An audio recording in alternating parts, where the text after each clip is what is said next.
तो आज हम पढ़ेंगे कि रिएक्शंस ऑफ अल्केन्स।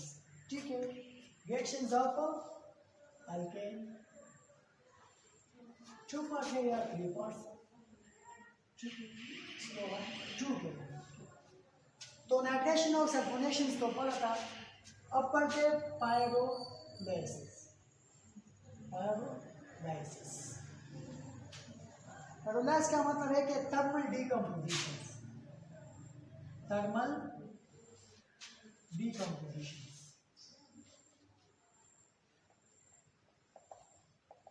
ठीक है। पायरो मीन हीट और लाइसिस मीन ब्रेक के सम कैटलिस्ट को यूज करके और हाई टेम्परेचर्स और सम कैटलिस्ट को यूज करके हम अल्केन्स को ब्रेक कर सकते हैं। ठीक है, कार्बन्स के बॉन्ड को ब्रेक करने के लिए हम यूज करेंगे oxides of aluminium, zinc, silicon. और कार्बन टू हाइड्रोजन बॉन्ड तोड़ने के लिए हम यूज करेंगे ऑक्साइड्स ऑफ क्रोमियम, वेनेडियम, मोलियम। ठीक है, तो अब चलते हैं एक एक करके। ये हमारे पास है butane CH3 CH2 CH2 CH3। ठीक है, और हमने क्या यूज किया ऑक्साइड्स ऑफ एल्यूमिनियम और हाई टेम्परेचर्स 500 से। तो क्या ये भी हो सकता है कि ये कार्बन का बॉन्ड यहाँ से ब्रेक हो जाए, कार्बन का बॉन्ड यहाँ से ब्रेक हो जाए। तो स्टेप वाइज कर देता हूँ। तो ये हमारे पास बन जाएगा CH2 फ्री रेडिकल्स और ये CH3, क्योंकि इससे ये कार्बन ब्रेक हुआ। तो ये अब क्या होगा? अब ये होगा कि यहाँ से एक हाइड्रोजन यहाँ आ जाएगा। जब यहाँ से ये इस तरह, इसको मैं इस तरह लिख देता हूँ। ठीक है, हाइड्रोजन इसको। ठीक है, तो यहाँ भी होमोलाइसिस है और इस हाइड्रोजन को मैंने यहाँ शिफ्ट कर दिया। ठीक है, तो क्या बन जाएगा?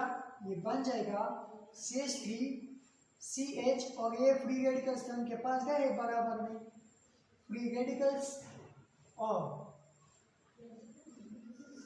CH2 free radicals. ये हाइड्रोजन इसके साथ ऐड हो गया, तो ये क्या बन गया? CH4। ये हाइड्रोजन फ्री रेडिकल और CH3 फ्री रेडिकल कंबाइन होके CH4 बन गया। अब ये फ्री रेडिकल और ये फ्री रेडिकल्स भी कंबाइन होगा, CH3 CH एक बॉन्ड तो है CH2, ये फ्री रेडिकल्स भी बॉन्ड है। तो ये बनाया और ये बनाया। इसका प्रोडक्ट्स क्या आया हमारे पास? एक प्रोडक्ट्स क्या आया? ये आया CH3 CH double bond CH2, ये आया और प्लस CH4 आया। ठीक है, एक और भी हो सकता है। और क्या हो सकता है? और हो सकता है कि हम ये बॉन्ड जो है ना, इसको हम यहां से ब्रेक करें दरमियान में। यहां देखिए, ये है CH3 CH2 CH2 CH3। हमने क्या यूज किया? हमने यूज किया ऑक्साइड्स ऑफ एल्यूमिनियम। बॉन्ड यहाँ से भी ब्रेक हो सकता है, तो यहाँ से भी ब्रेक हो सकता है। हमने अब बॉन्ड यहाँ से ब्रेक किया, तो ये हमारे पास बना CH3 CH2। ठीक है, फ्री रेडिकल्स, क्योंकि जब बॉन्ड्स टूट गए तो इनका फ्री रेडिकल्स बने CH2 CH3। ठीक है, अब यहाँ देखिए इसको मैं इस तरह लिख सकता हूँ CH3 C, इस पे फ्री रेडिकल तो एक ये हाइड्रोजन्स और ये हाइड्रोजन्स, ये हाइड्रोजन्स और ये हाइड्रोजन्स।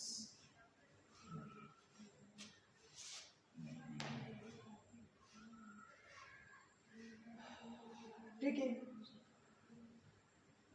इसको मैं ऐसा, ये है हमारे पास CH2 फ्री रेडिकल्स। यहां से एक हाइड्रोजन, इसको मैं इस तरह लिख सकता हूँ हाइड्रोजन हाइड्रोजन, यहाँ भी फिजन्स हो जाएगा, होमोलाइटिक फिजन्स, होमोलाइसिस। तो ये हाइड्रोजन यहाँ से शिफ्ट हो जाएगा और यहाँ आएगा। जब ये हाइड्रोजन यहाँ आए तो ये CH2 है फ्री रेडिकल और ये हाइड्रोजन, CH2 फ्री रेडिकल और ये हाइड्रोजन जब मिल जाए तो ये CH3 बनेगा और ये भी CH3 बन जाएगा।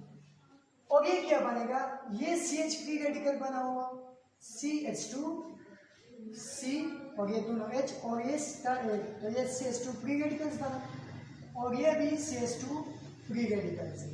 तो ये भी मिला, ये भी बॉन्ड्स बनेगा तो क्या बन जाएगा CH2 डबल बॉन्ड CH2। तो इसका दूसरा प्रोडक्ट क्या है, दूसरा इसका ये भी बन सकता है कि CH2 double bond CH2 plus CH3 ये और ये भी बन सकता है, कार्बन कार्बन स्क्वायर। हमने क्या यूज किया, ऑक्साइड्स ऑफ एल्यूमिनियम।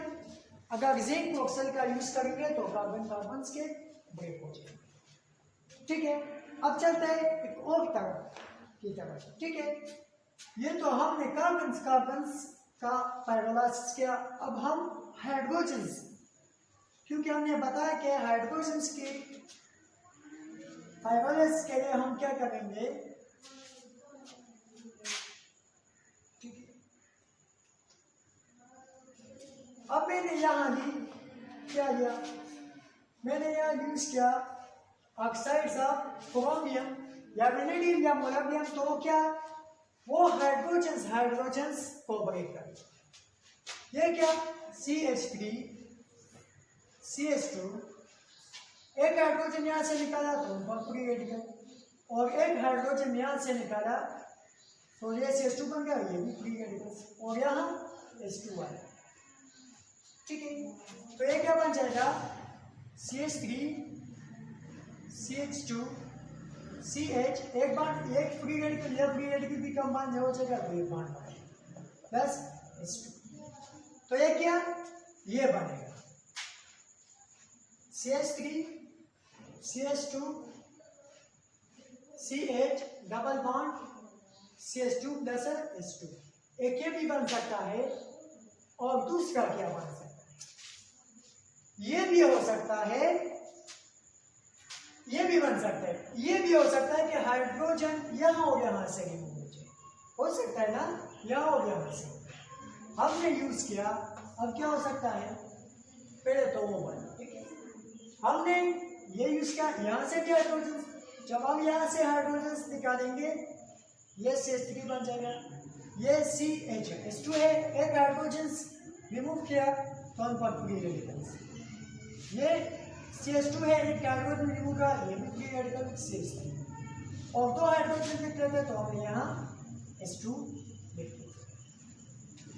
ठीक है, अब क्या होगा कि ये free radical CH3 CH CH और ये फ्री रेडिकल कंपाउंड होकर ये डबल बॉन्ड बनेगा और ये CH3 प्लस H2। तो दूसरा प्रोडक्ट हम ये भी लिखेंगे। ठीक है, तो पहले कार्बन के लिए क्या और ये हाइड्रोजन के लिए कौन कौन से यूज किए, और हाई टेम्परेचर, जहाँ टेम्परेचर कितना है 500 सेंटीग्रेड टेम्परेचर, 500 सेंटीग्रेड टेम्परेचर पर हमने ये किया। ठीक है, दोनों रिएक्शंस ये भी बन सकता है और फिर कैटलिस्ट यूज करके हाइड्रोजन को रिमूव किया तो ये भी बन सकता है। ठीक है, तो ये तो हमारे पास था पैरालाइसिस। दूसरा अब चलते हैं एरोमेटाइजेशन की तरफ। ठीक है बेटा, एरोमेटाइजेशन की तरफ दूसरा हमारे पास है एरोमेटाइजेशन के 6 to 10 कार्बन, 6 to 10 कार्बन वाले हो, 6 to 10 कार्बन वाले अल्केन्स हो, और इनको हम कुछ कैटलिस्ट को यूज करके, by using some catalyst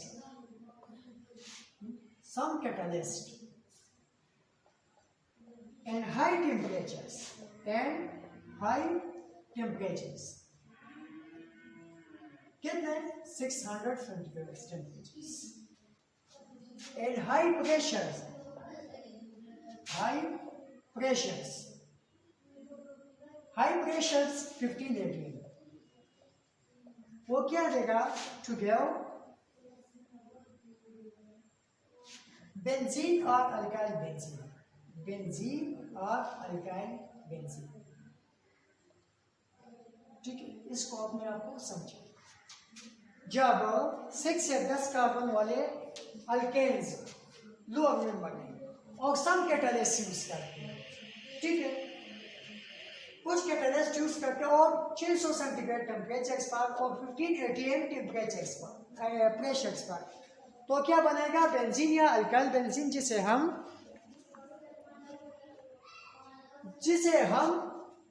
aromatics भी कहते हैं। इससे हमने एरोमेटाइजेशन। अब देखिए यहाँ, ठीक है, अब यहाँ देखिए, ठीक है, यहाँ देखिए,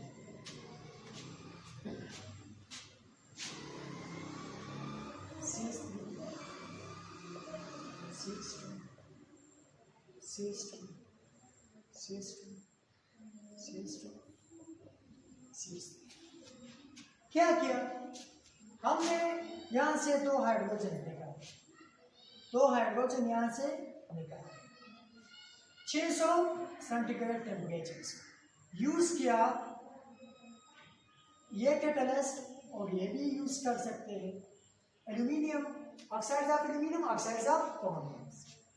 तो क्या किया, जब इनसे एक हाइड्रोजन रिमूव किया और इनसे एक हाइड्रोजन रिमूव किया, तो ये क्या स्टेप वाइज कर रहा हूं यहाँ देखिए, तो ये हमारे पास बन गया CH2 फ्री रेडिकल्स, ये भी CH2, ये भी CH2,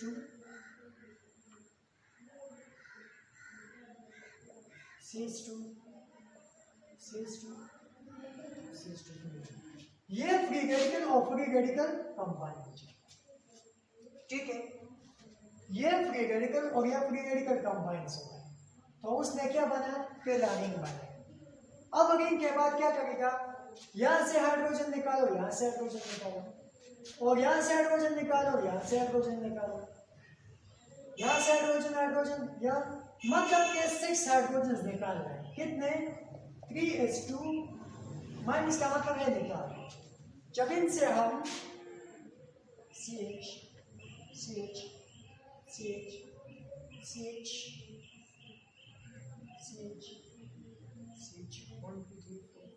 6 एक हाइड्रोजन निकाला वहां से, तो ये भी फ्री रेडिकल्स बना, ठीक है, कार्बन, ये भी फ्री रेडिकल्स और फ्री रेडिकल्स, ये भी फ्री रेडिकल्स और फ्री रेडिकल्स।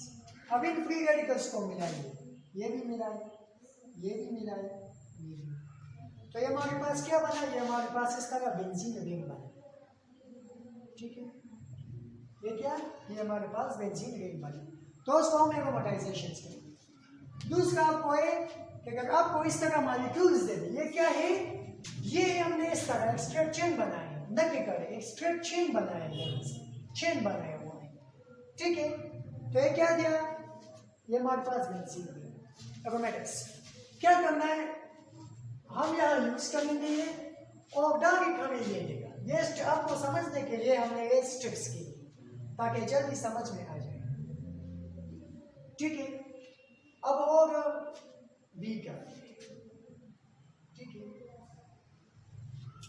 और बी करके यहाँ देखिए, ठीक है, यहाँ देखिए, ये तो हमारे पास था हेक्सेन 6 कार्बन। अब हेप्टेन्स की तरफ चलते हैं, हेप्टेन्स की तरफ चलते हैं,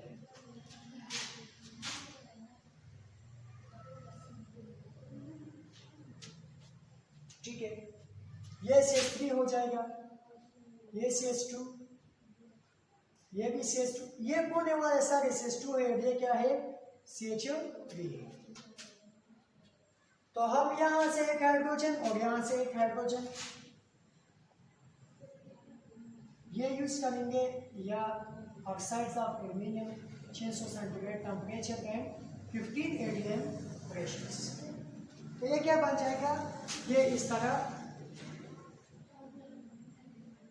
हमारे पास बन जाएगा। ये है हेप्टेन्स, ये CH3, इसको हम कहते हैं टाउलिन, टाउलिन या मिथाइल बेंजीन या मिथाइल बेंजीन, टाउलिन या मिथाइल बेंजीन,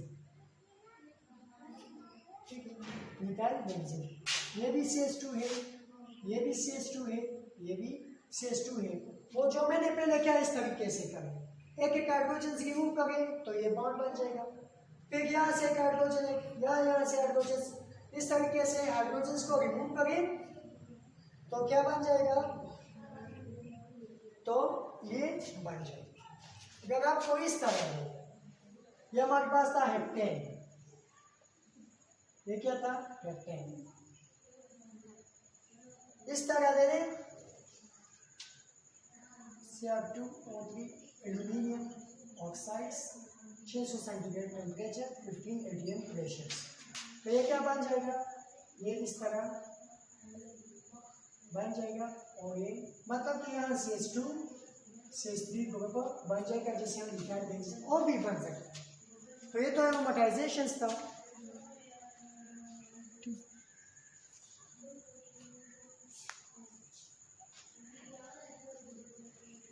ठीक है, अब चलते हैं उसका और रिएक्शन जिसे हम कहते हैं आइसोमराइजेशन। ठीक है, आइसोमराइजेशन क्या है, can say isomers, can say isomers का बनाना है, जिसे हम आइसोमराइजेशन कहते हैं, आइसोमराइजेशन। ठीक है, कुछ कैटालिस्ट यूज करेंगे, यूज सम कैटालिस्ट।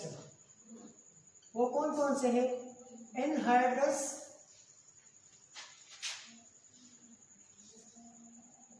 ये यूज करेंगे, और कंसंट्रेटेड, और यूज करेंगे कंसंट्रेटेड HCl। ठीक है, अब कंसंट्रेटेड HCl यूज करना है। ठीक है, यहाँ देखिए CH3 CH2 CH2 CH3 butane लिया। ठीक है, क्या एनहाइड्रस एल्यूमिनियम क्लोराइड यूज किया, कंसंट्रेटेड HCl यूज किया, और 200 सेंटीग्रेड टेम्परेचर पर। तो ये क्या देगा, ये हमें देगा CH3 CH